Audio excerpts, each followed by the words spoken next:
Ces approches centrées usagers sont pas forcément évidentes dans les services publics ou les administrations telles que les nôtres. On n'observe pas réellement de résistance par rapport à ça, personne n'est choqué qu'on puisse faire ça. Par contre, effectivement, on observe qu'il y a quand même toute une transformation en profondeur à organiser.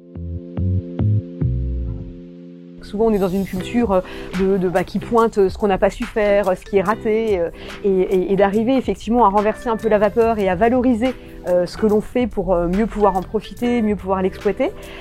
Aussi travailler davantage dans la transversalité avec des compétences et des talents qui ne sont pas forcément identifiés au sein d'un service ou au sein d'une équipe, et qu'on puisse effectivement évoluer de façon un petit peu plus large et mieux diffusée au sein de l'organisation. Tout ça, ce sont des petites choses, mais qui finalement, mises bout à bout, arrivent à faire une transformation qui aide en fait à être dans un état d'esprit tout simplement plus innovant. On a mis en place un dispositif qu'on appelle de valorisation des innovations locales, des CAF, où on les a invités, ça fait plus d'1 an qu'on a fait, ça fait depuis fin 2018, où on les a invités à nous dire, voilà, les initiatives, les innovations intéressantes que vous avez, partagez-les. On a ouvert un intranet accessible à tous les salariés, aux 35 000 salariés, puis vous pouvez les poster là.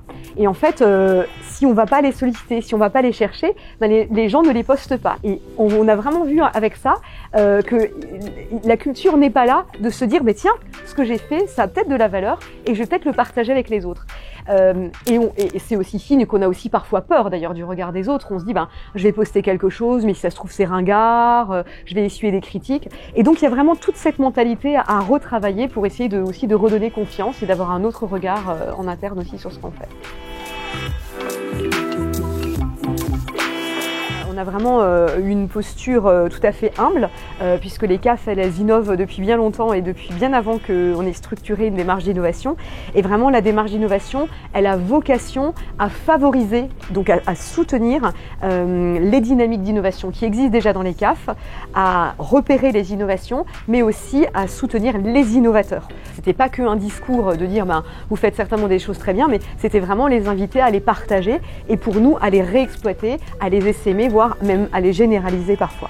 On est aussi au service des CAF pour les aider dans leur démarche de création et d'organisation de démarches structurées d'innovation. On s'est beaucoup appuyé sur ce qu'elles avaient pu faire en termes d'innovation, mais là, il y en a certaines et de plus en plus qui ont envie de créer en leur sein réellement une structure avec un responsable de la démarche d'innovation, qui la mettent en musique, qui ont une feuille de route, etc.